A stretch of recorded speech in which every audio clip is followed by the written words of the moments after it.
Record start. सो आज हम जो चैप्टर पढ़ने जा रहे हैं वो हमारा इस साइंस का, बायोलॉजी का, साइंस की बुक का भी है लास्ट चैप्टर है। कौन सी क्लास का? क्लास 9th का। और चैप्टर का नाम क्या है? Improvement in food resources. Food resources. ठीक है, तो इम्प्रूवमेंट इन फूड रिसोर्सेज की बात करेंगे हम। ठीक, तो सबसे पहले इम्प्रूवमेंट किसकी करनी है? Food resources. तो पहले फूड की बात कर लेते हैं, खाने की बात करते हैं। ठीक है, तो खाने की बात अगर होगी तो मुंह में क्या आता है? पानी। बट यहाँ पे थोड़ा सा पानी से आगे बढ़ के सोचना है और खाने के बारे में सोचना है। शायद जोक नहीं समझ पाए तुम लोग, तो बेसिक समझ गए। ठीक, ओके। तो हमारा जो फूड होता है, हम कुछ खाते हैं तो असल में हम क्यों खाते हैं? अपनी ग्रोथ के लिए, अपनी बॉडी की मेंटेनेंस के लिए ना, कि मुझे अपनी बॉडी को मेंटेन करना है। ठीक है, जो हमारी बॉडी को मेंटेनेंस चाहिए, जो मेंटेन करना है अपनी बॉडी को, उसके लिए चाहिए। ठीक है, और मेंटेन कैसे? एक्टिविटीज करेंगे ना, डिफरेंट डिफरेंट एक्टिविटीज है, तो उसके लिए जो एनर्जी होगी, एक्टिविटी करनी है, उसके लिए जो एनर्जी ड्राइव करनी है, वो हम फूड से करेंगे। कैसे? क्योंकि फूड जो होगा वो बना होता है कुछ चीजों से, मतलब उसमें बेसिकली कुछ भी खा लो, चाहे रोटी खा लो, चाहे ब्रेड खा लो, चाहे चिकन खा लो, चाहे पनीर खा लो, कुछ भी खा लो, सब में कुछ चीजें कॉमन होती है। कुछ चीजें होती है जो होती है, जैसे कार्बोहाइड्रेट होगा, प्रोटीन होगा, प्रोटीन है ना, और फैट होगा थोड़ा बहुत। बस ये वेरी करेगा। और कुछ क्या होंगे? ये मैक्रो न्यूट्रिएंट्स होंगे, कुछ माइक्रो न्यूट्रिएंट्स होंगे, है ना, कि कितना, मतलब लाइक विटामिन कितने हैं, माइक्रो न्यूट्रिएंट्स क्या होते हैं तुम्हारे, तुम लोग ध्यान रखते हो कि विटामिन कितना है, सोडियम मिल रहा है, पोटेशियम मिल रहा है। ठीक है, ये सब चीजें ध्यान रखते हो ना। फास्फोरस से जो जरूरत है हमारी बॉडी को, वो सब मिलना चाहिए। तो इसलिए थोड़े बहुत लोग कहते हैं नट्स वट्स खाया करो और वो सब खाया करो। खैर, तो अब इन सबको मिला करके कुल मिला के एनर्जी मिलती है ना। जो कि हमने पढ़ा था कि हम फूड खाते क्यों, था कि हमें एनर्जी मिल सके। तो मान लो ब्रेड है, तो ब्रेड में क्या दिख रहा है? कार्बोहाइड्रेट काफी होता है, ठीक ठाक होता है, प्रोटीन थोड़ा सा होता है, बहुत ज्यादा नहीं होगा। ठीक है, कार्बोहाइड्रेट ही लगभग लगभग 90-20% कार्बोहाइड्रेट हो सकता है, और कम होगा शायद ब्रेड में, 90% नहीं होगा, बट या होगा अच्छा खासा कार्बोहाइड्रेट, वो देख लेना। प्रोटीन है, फैट हो गया, थोड़ा बहुत हो सकता है, और कुछ माइक्रोन्यूट्रिएंट्स हो सकते हैं। चिकन में प्रोटीन ज्यादा होता है ना, प्रोटीन ज्यादा होता है, कार्बोहाइड्रेट कंपेरेटिवली कम होता है, और फैट भी कम होता है as compare to red meat. Paneer में भी बात करें तो प्रोटीन होता है अच्छा खासा।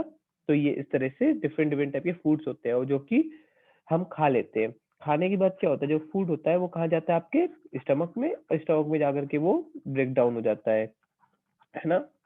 तुम लोग इस ब्रेक डाउन के बारे में, ये स्टोरी को कब पढ़ोगे? अगले साल, मतलब अगले साल क्लास 10th की डाइजेशन चैप्टर में, है ना, लिविंग सर, प्रोसेस में। इस साल हम लोग 10th में हैं, तो इस साल ही आई एम पढ़ टेलिंग एज अ टीचर कि क्लास 9th वालों को ओह पढ़ा रहा हूँ तो। हम्म, ओह 9th वालों को। अगर लेट सपोज, हम ठीक लोग है, वो 10th मुझे वाले पता हैं है। सर। हाँ, आई नो, आई नो, ठीक है, वो चीज मैं तो बस ओके ऐसा सर। वो बता रहा हूँ। Okay, nice. खैर, तो ये 9th क्लास में अगर बच्चे नहीं पढ़ो, 10th में पढ़ेगा। खैर, तुम लोग को आइडिया होगा ऑलरेडी, फिर अगर तुम लोग 10th कर रखी है, ऑब्वियस बात है।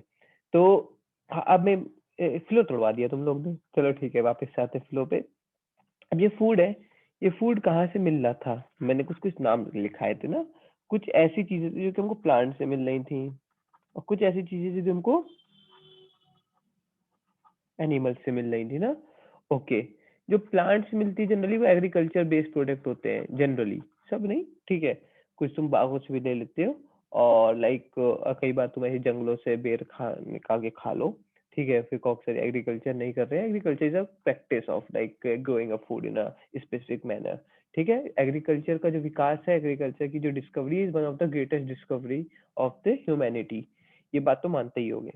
तो खैर, और ये जो लिविंग स्टॉक होता है, मतलब जो जैसे कि तुम्हारे लिविंग स्टॉक से मिल रहा है, बकरी से मिल रहा है, ठीक है, गोट से मिल रहा है, चिकन से मिल रहा है, ठीक है। तो ये सब चीजें जो है बफेलो से, तो ये सब क्या है तुम्हारा?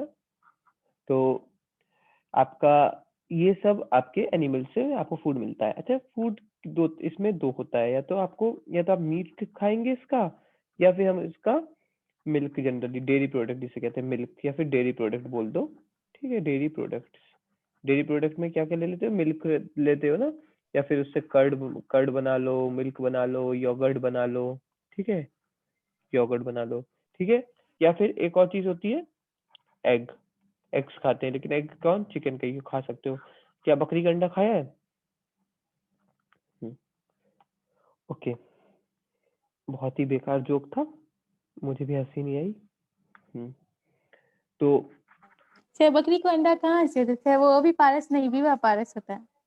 हाँ बिल्कुल, तभी तो मैंने बोला बहुत ही घटिया जोक था मेरा। तो एग्रीकल्चर की बात करते हैं। एग्रीकल्चर क्या होता है, प्रैक्टिस ऑफ फार्मिंग को कहते हैं एग्रीकल्चर ना, कि हम फार्मिंग कर रहे हैं। ओके, इसमें क्या होता है, हम सॉइल को कल्टीवेट करते हैं, सॉइल का कल्टीवेशन, ये सॉइल को कल्टीवेशन होता है, ठीक है। आप उसमें को उपजाऊ बनाते हैं, फिर उसमें ग्रो करते हैं, क्या, ग्रोइंग ऑफ क्रॉप्स करते हैं, ठीक है। ओके, कई बार तो ये एग्रीकल्चर है, ठीक है। तो इवन आपका जो उसको रियरिंग ऑफ एनिमल करते हैं, ये भी आपका एक तरह का रियरिंग ऑफ एनिमल्स भी इसमें आएगा, ठीक है। तो प्रोवाइड फूड या wool other products is called agriculture, ठीक है। ओके, अब ये बात आ गई एग्रीकल्चर में। एग्रीकल्चर में तुम्हें पता है ना, तुम गाय भैंस को भी इस्तेमाल करते हो खेत जोतने के लिए ना, एक तरह से एसेट्स होते हैं तुम्हारे, बैल जो होता है, ठीक है, ऑक्स, बैल को ऑक्स लिख देते हैं, ठीक है।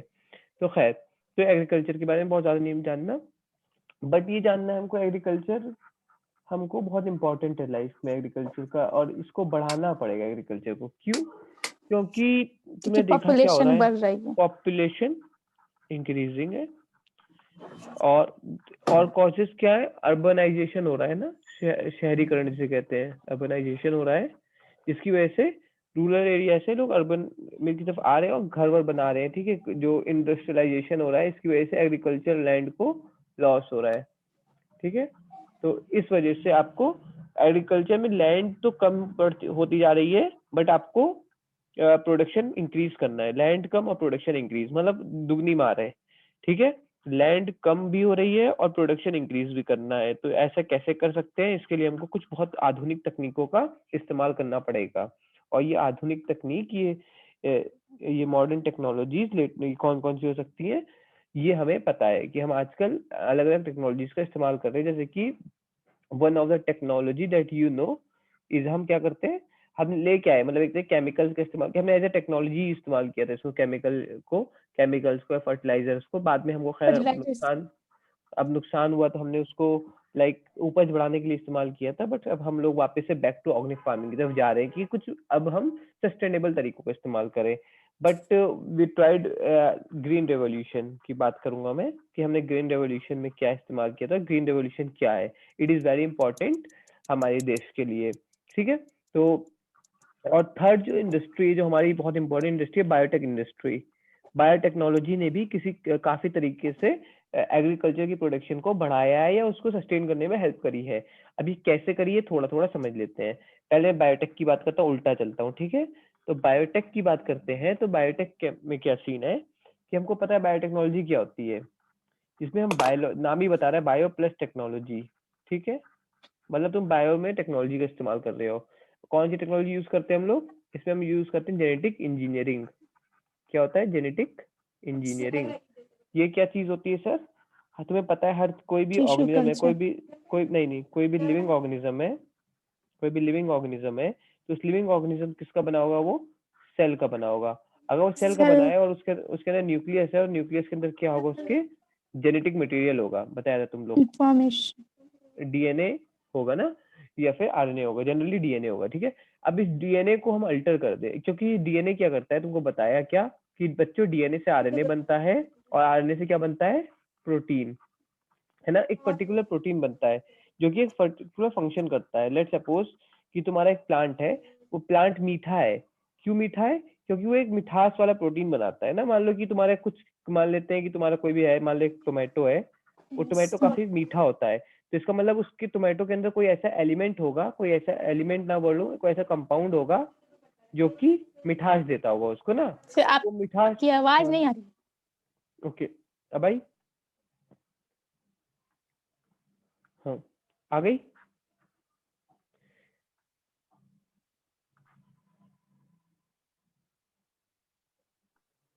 मैं बोल रहा है टोमेटो है, तो टोमेटो में क्या है, कंपाउंड होगा कोई एक पर्टिकुलर जिसकी वजह से वो मीठा हो रहा है, ठीक है टोमेटो। अब ये कंपाउंड कैसे आया टोमेटो में? टोमेटो क्या है, प्लांट है ना? Yes sir. प्लांट के पास क्या होगा, एक जीन होगा, नहीं होगा? जेनेटिक मटेरियल होगा अपना, नहीं होगा? होगा। होगा। सेल है, क्योंकि प्लांट में सेल होगा, नहीं होगा? होगा। अगर है, सेल होगा होता है। तो क्यों नहीं होगा? सेल तो होगा, सेल तो प्लांट सेल नहीं होता क्या? हाँ। तो होता है, वही और तो बोल। ये कहाँ से, ये जो कंपाउंड बनेगा तो इसके पास कुछ कोड होगा ना इसका, अपने जेनेटिक मटेरियल में। मैंने बताया था तुम लोग को कि हर चीज का कोड होता है, अपने जीन्स में होता है कोड ना। तो यस कोड सर। होगा इस कंपाउंड का। अब मान लो ये कंपाउंड, अगर मान लो कि मेरे पास ये कोड नहीं है और मैं अलग से कोई इसकी इसमें एडिटिंग कर दूं, एडिटिंग मतलब इसको चेंज कर दूं। किसको चेंज कर दे बच्चे? इसके कोड को, इसके कोड को चेंज कर दूं। तो इस कोड को चेंज करने को क्या कहते हैं, जेनेटिक चेंजेस कर दी, जेनेटिक इंजीनियरिंग कर दी। क्या कर दिया मैंने? जेनेटिक इंजीनियरिंग कर दी, समझे? जीन्स के साथ इंजीनियरिंग करी है, समझे? तो इससे क्या होगा, कंपाउंड थोड़ा चेंज हो जाएगा। तो कंपाउंड चेंज होगा तो मैंने अपने फायदे के लिए चेंज किया होगा, मैंने और मिठास डाल दी होगी, मैंने और मीठा कंपाउंड को ही बना दिया होगा। तो वन ऑफ द टेक्निक है ये बायोटेक से।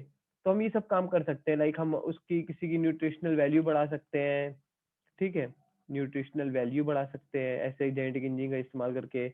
या मान लो कि तुम्हारा एक प्लांट है, ये खुश खुश रहता है प्लांट, इसको कोई मसला नहीं है, खुश है काफी प्लांट। अब इस प्लांट के क्या है, कुछ ऐसे कीड़े हैं जो कि आते हैं इसके ऊपर और इसको खा के चले जाते हैं। अब ये जब खा जाते हैं तो क्या हो जाता है, ये प्लांट हो जाता है उदास। ओके, उदास हो सैड हो गया जाता। प्लांट, सैड हो गया। अब ये कीड़े क्या करते हैं, क्यों खाते हैं इसको? क्योंकि इसको लगता है ये मीठा, ठीक है, इसे मजा आता है खाने में कीड़े को, और इसको मिलता है न्यूट्रिशन कीड़े को, ठीक।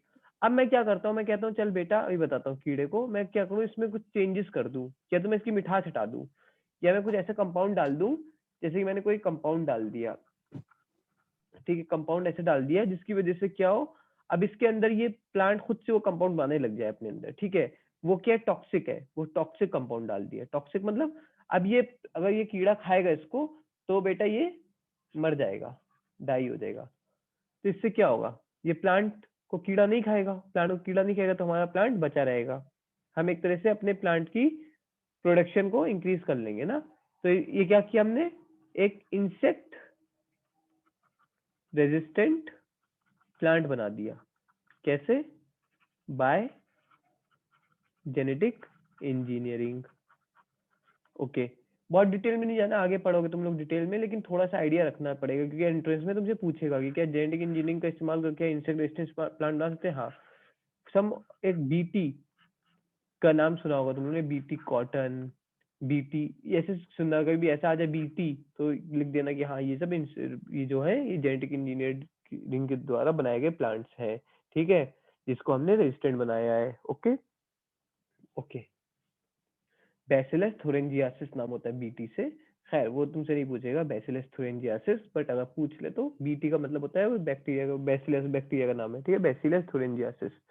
ओके, खैर तो उसके थ्रू हम कंपाउंड इंसर्ट करते हैं। खैर हम लोग आगे इसको उसमें इतना डिटेल में नहीं जाते, बट मैं समझ रहे जेनेटिक इंजीनियरिंग एक तरीका है। जेनेटिक इंजीनियरिंग समझ आ गई कि क्या तरीका है, हम कहाँ चेंज कर रहे हैं, जेनेटिक लेवल पे। कोड में, हाँ, प्लांट जेनेटिक के कोड में, जीन है ना, के कोड जिसकी में। वजह से हमारा प्रोटीन चेंज हो जा रहा है, ठीक है, जो हमें जरूरत है। ओके, या हम अपने हिसाब से प्रोटीन बनवा दे रहे हैं। ओके बच्चों, अब मैं दूसरी बात करी थी, ग्रीन रेवोल्यूशन के बारे में बात की थी एक ना, ग्रीन रेवोल्यूशन, ये क्या भला है? अपना देश आजाद हो चुका है, 1947 का साल चल रहा है। देश में कुछ साल पहले एक भुखमरी आई है 1942 के टाइम पे, बताओ कौन सी, बता सकते हो? भुखमरी का भी नाम होता है सर? हाँ, 1942 की बहुत फेमस है, बंगाल फेमाइन के बारे में सुना है? हाँ सुने हैं, बट इतना जानते नहीं कुछ। 1943 का। तो असल में बंगाल फेमाइन आई थी इससे पहले, पता है क्या हुआ था बच्चों? ये बहुत इंपॉर्टेंट कहानी है, हम लोग की जिंदगी के लिए हमको जानना पड़ेगा। तुम्हारे तो बगल में ये बंगाल, 1943 की बात है। इस टाइम पे कुछ चल रहा था दुनिया में, याद करो, 1939 से लेके 1945 तक कुछ चला था। Second world war. World war 2 चल रहा था। इंडिया जो था, इंडिया में भी कुछ मूवमेंट चल रहे थे। एक मूवमेंट चल रहा था क्विट इंडिया मूवमेंट, याद होगा, white, yes sir. Quit India 42 movement में। चल रहा था, है ना?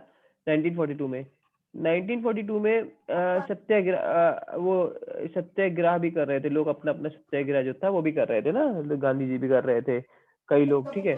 और इसी टाइम पे क्या हुआ कि इन्होंने जो उपज थी बंगाल की, तुम्हें पता है अपना प्यारा भारत है ये, ठीक है, और अपने भारत में like this is our India, ठीक है, उस टाइम पे ये भी अपने इंडिया में था, पाकिस्तान वाज आल्सो इंडिया, तो बड़ा सा बना देते हैं, ओके।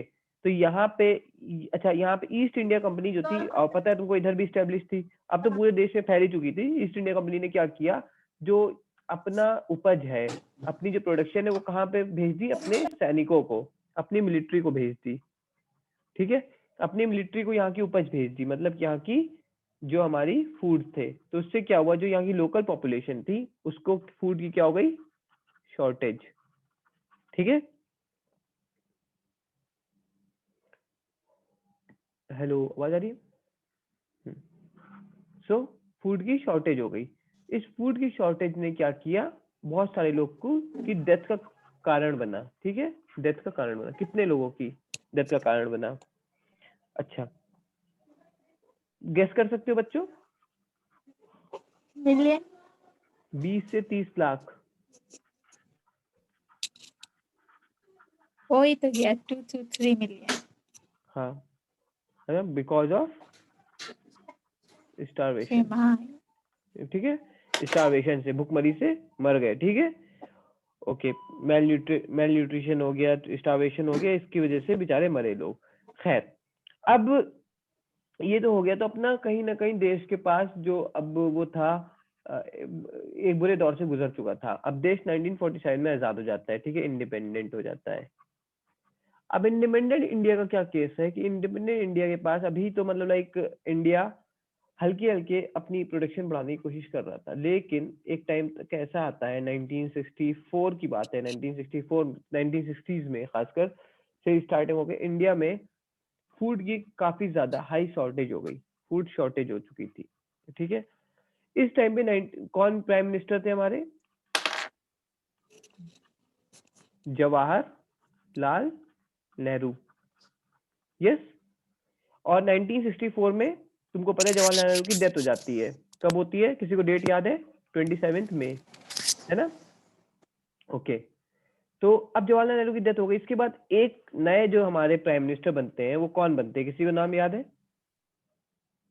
शास्त्री साहब, नहीं। नाम सुना होगा ना, शास्त्री, ठीक है। तो ये बनते हैं जो प्राइम मिनिस्टर बनते हैं, शास्त्री साहब। तो इनके साथ क्या है कि इन्होंने एक नारा दिया था, अगर तुम लोगों ने नारा जरूर सुना होगा, जय जवान जय किसान। जय अगर ये किसान, नहीं यस। अगर ये नहीं सुना, फिर तुम लोग क्लास छोड़ सकते हो, ठीक है। हाँ, ठीक है, जय जवान जय किसान, ठीक है, नारा दिया था, क्यों दिया था? डायरेक्ट। क्योंकि ये नारा दिया, और 1964 से 19 इनकी भी रहस्यमय तरीके से डेथ हो गई थी। खैर, जब ये वहाँ यहाँ नहीं, वो गए हुए थे, बाहर के दौरे पे गए हुए थे, तो वहां पे इनकी डेथ हो गई थी। तो खैर, फिर इंदिरा गांधी बन गई थी उसके बाद प्राइम मिनिस्टर यहाँ की। तो खैर, बट द थिंग इज कि इन्होंने उस टाइम पे काफी ज्यादा वर्क किया इन दिस एग्रीकल्चर को बूस्ट करने में, एग्रीकल्चर को बूस्ट करने में है वर्क किया, और इन्होंने एक रेवोल्यूशन लेके आए, ग्रीन रेवोल्यूशन। तो ग्रीन रेवोल्यूशन 1960s का रेवोल्यूशन है, ठीक है, कब का है? 1960s का। और किसका बहुत बड़ा योगदान था इसमें? MS स्वामीनाथन। MS स्वामीनाथन। और MS स्वामीनाथन और प्राइम मिनिस्टर से आपका नाम ले लो। पता नहीं कौन था। जवाहरलाल अभी नेहरू। अभी बताया है प्राइम मिनिस्टर जवाहरलाल नेहरू। जवाहरलाल नेहरू 1967 मर गए थे। शास्त्री। हाँ, शास्त्री जी। कौन से शास्त्री थे? रवि शास्त्री? नहीं, रवि तो नहीं लगता। रवि शास्त्री कौन थे, बता दो। वो नहीं मालूम। क्रिकेटर थे, हाँ, अभी कोच भी है, ये लाल बहादुर शास्त्री। ओ, लाल बहादुर शास्त्री। हाँ, ठीक है, ओके।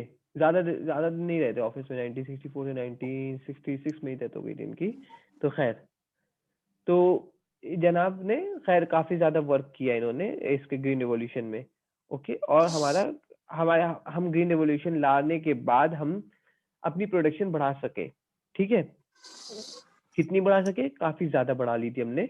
अगर तुम डेटा पूछोगे तो एनसीईआरटी ने, जब तुम लोग अभी आओगे क्लास आई थिंक 11th की नहीं 12th की, एनसीईआरटी ने डेटा भी पब्लिश किया है कि वो कितना बढ़ गया था प्रोडक्शन ऑफ व्हीट एंड कितना प्रोडक्शन ऑफ राइस बढ़ गया था। ये एनसीईआरटी ने पब्लिश किया अपना डेटा, ठीक है, अपनी एनसीईआरटी में। Okay, but basically the thing is कि जो ग्रीन रेवोल्यूशन था ये हमारा जो व्हीट प्रोडक्शन था और राइस प्रोडक्शन था, इन दोनों को इनहांस करने में सफल रहा था। ठीक है, ये ऐसी क्रॉप होती है जो कि हमें सालों साल चाहिए होती है, पूरे साल चाहिए होती है ना। ओके, चलो अब एक दो क्वेश्चन ऐसे बता देता हूँ जो कि तुम्हारे उसमें आ जाते हैं एंट्रेंस में एज अ जीके। ठीक है, एंट्रेंस में जीके के पोर्शन में आ जाता है, या फिर हो सकता है बायोलॉजी में ही पूछ ले, वैसे एनजीके पूछ सकता है। तुमसे पूछा ग्रीन रेवोल्यूशन जो है तो सबसे पहले किसने वर्ड यूज किया, अगर तो एमएस स्वामीनाथन तो तुम्हें इंडिया का पता चल गया, लेकिन विलियम एस गॉड, ठीक है, जो विलियम एस गॉड थे उन्होंने फर्स्ट यूज किया सबसे पहले ये वर्ड ग्रीन रेवोल्यूशन। ठीक है,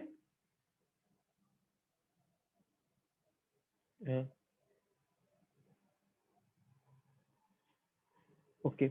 और आपको पता है इनकी एक स्टेटमेंट थी, ये बोल रहे थे कि मैं ये जो डेवलपमेंट करना चाहते थे उस टाइम पे रेवोल्यूशन आए हुए थे, दुनिया में कई रेवोल्यूशन आए हुए थे। तुम लोग को थोड़ा दुनिया का सिनेरियो समझो, यूएसए का बंदा था, यूएसए का सबसे बड़ा कट्टर दुश्मन कौन था, यही था जिसका नाम उस टाइम पे यूएसएसआर हुआ करता था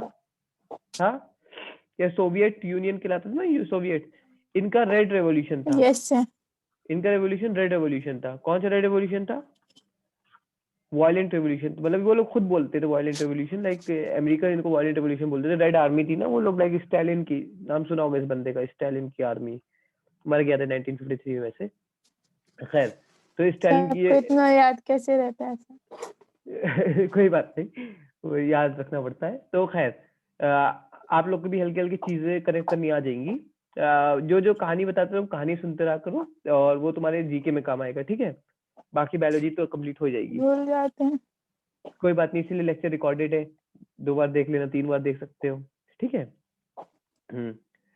तो यस सर। इनका रेड रेवोल्यूशन था, लेकिन इन्होंने अमेरिका वालों ने बोला कि हम ग्रीन रेवोल्यूशन ला रहे हैं, मतलब इन्होंने वर्ड कॉइन किया, ठीक है। किसने? विलियम एस गॉड ने, ठीक है, विलियम एस गॉड। हाँ एस गॉड ने। और इन्होंने बोला कि हमारा जो green revolution is not a violent revolution, ये एक आगे ले जाने के लिए रेवोल्यूशन है, ठीक है। तो इस टाइप से उन्होंने बात करी। ओके, खैर आपका green revolution was quite successful, और हमने अपना मतलब प्रोडक्शन बढ़ा लिया। ओके, और हम अब हम आत्मनिर्भर की बात करें ना मोदी जी आजकल, तो आत्मनिर्भर भारत बन गया था उस टाइम, ठीक है। तो अब ठीक है, आत्मनिर्भर ऐसे लिखते होंगे, अच्छा छोड़ो, नहीं लिखने की कोशिश कर रहा मैं। बहुत जमाने पहले हिंदी लिखी थी, 10th क्लास के बाद हिंदी नहीं पढ़ी है। हम लोगों ने 8th तक पढ़ी। ओके, ठीक है। तो दिस इज व्हाट हाँ, तो अपना समझ आ गया कुल मिला के ग्रीन रेवोल्यूशन, उसकी कहानी वानी समझ आ गई ना। Okay, yes sir. हाँ। अच्छा, अभी जब देश चल रहा है, अब देश थोड़ा सा स्टेबल हो गया है, देश में चीजें आ गई है। नारा जो दिया था वो दिया था जय जवान जय जय किसान। किसान। थोड़ा सा सोचो एक बात, जय किसान तो समझ आ गया, जय जवान भी सब बता दो, कुछ हुआ था क्या? इंडिया ने कोई लड़ाई लड़ी थी क्या? पता नहीं, क्या? नहीं मालूम। इंडिया पाक वॉर याद है 1965? इंडिया नहीं पता। पाकिस्तान की एक लड़ाई हुई थी 1965 में, ठीक है, इंडिया पाक वॉर। तो उस टाइम के लिए जय किसान भी, जय जवान भी फेमस, ठीक है। ओके, इससे पहले भी एक लड़ाई हुई थी हम चाइना से, जो कि हम हार गए थे, खैर तो उसको लेट नॉट डिस्कस दैट, ठीक है। तो खैर, और इंडिया की पाकिस्तान से एक और लड़ाई हुई थी, जिसमें लाइक इंडिया की लड़ाई नहीं हुई थी, वो पाकिस्तान से आजाद कराया था इंडिया ने बांग्लादेश को, मतलब Bangladesh was part of Pakistan पहले ना, तो इंडिया और पाकिस्तान का ही हुआ था। दिस वाज इन 1971, जिसमें कि पाकिस्तान जो, क्योंकि जो ये थे लाइक इंडिया जो था, ये इंडिया मतलब सपोज इंडिया है, ठीक है, ओके रुको, ठीक है, तो जो इंडिया है, तो इंडिया जो था इसके इधर ही पाकिस्तान था और इधर भी पाकिस्तान था, नहीं ये बांग्लादेश भी पाकिस्तान का हिस्सा था। फिर क्या हुआ कि ये लेकिन ये खुश नहीं थे पाकिस्तान से, नॉट हैप्पी, ठीक है, तो ये खुश नहीं थे, तो इन्होंने क्या किया, इंडिया से मदद मांगी। इंडिया की प्राइम मिनिस्टर कौन थी 1971 में? अपनी इंदिरा गांधी, जिनको आयरन लेडी कहते थे।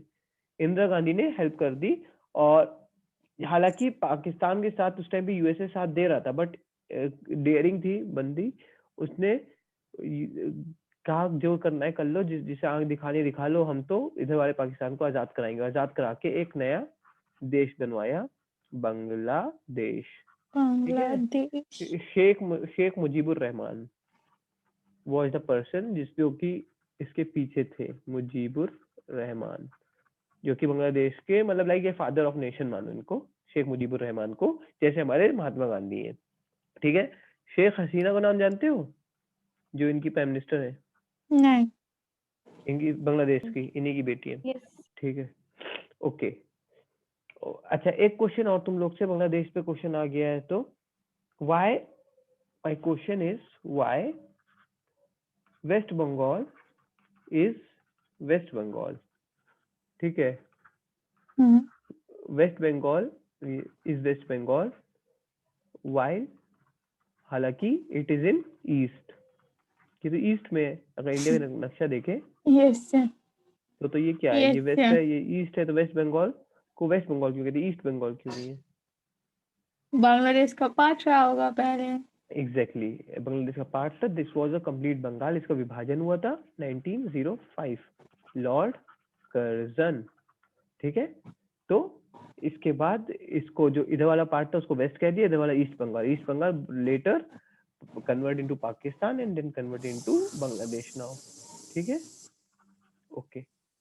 बोंगलो, बोंगलो बोलते, बोंगलो, ठीक है। I have a friend from Bangladesh also, he did his masters from AMU with me, ठीक है। तो खैर ये बात आ गई अपनी 90, और इंडिया की कैपिटल भी नहीं थी, इंडिया की कैपिटल वाज हेयर ना, बंगाल में, you know, Kolkata. Yes sir. India capital Delhi कब आई, do you know? No sir. 1911,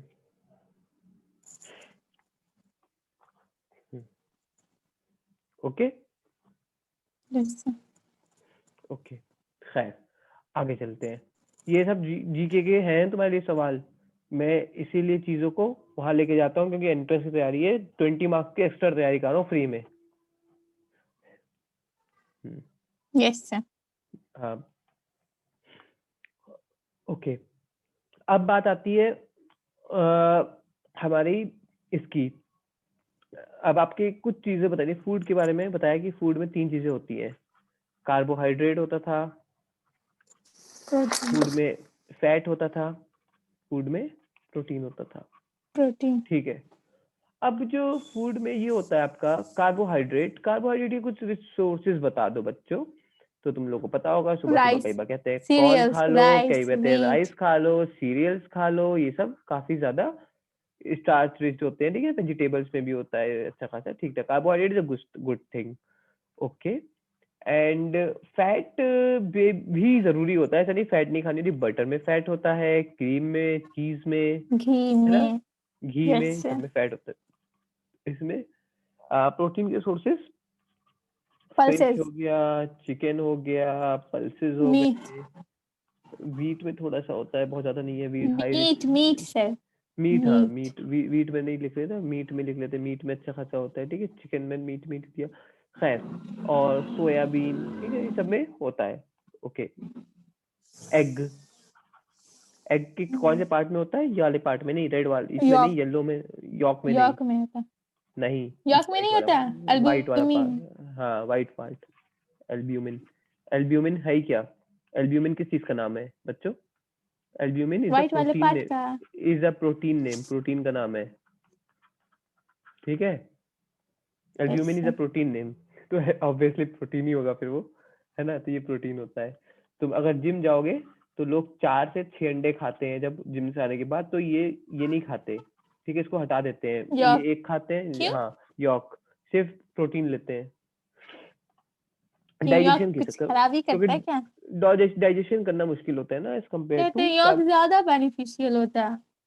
नहीं, पता नहीं। For body building it's not. हाँ मतलब एक लिमिट तक। ओके। अच्छा, कुछ खाना खुद के लिए खाते हैं, कुछ खाना अपने जानवरों को खिलाने के लिए भी बनाते हैं, जिसको फॉडर क्रॉप्स कहते हैं ना। हाँ ओके। कितना मिनट बचे? 4 मिनट है अभी इसमें। ओके, रिकॉर्डिंग जब स्टॉप होने वाली होगी तब मैं दोबारा से लॉग इन कर लूंगा। Okay, fodder crop.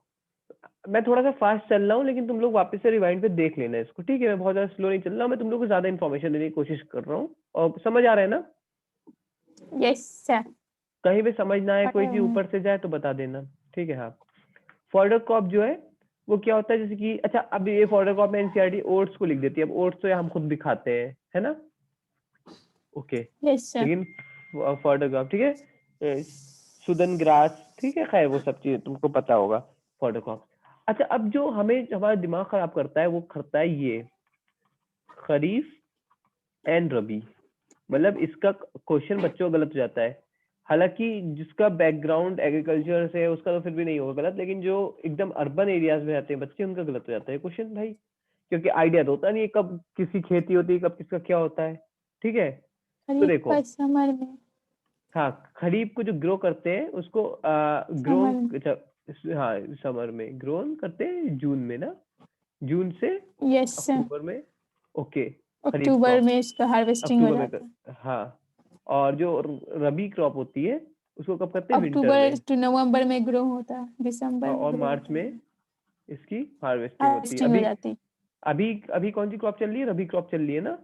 जैसे कि यस सर, उसकी अभी देखो तुम हार्वेस्टिंग चल लोग, रही है। चल रही है, जैसे कि घर के बाहर का बीट देखोगे, ग्राम देख लो, चना देख लो, या फिर सरसों, सरसों के खेत लहराते हैं ना ठंड में। मस्टर्ड। मस्टर्ड, मेरे घर के पीछे बहुत यस खेत है सर। सरसों के। तो खैर, तो ये है।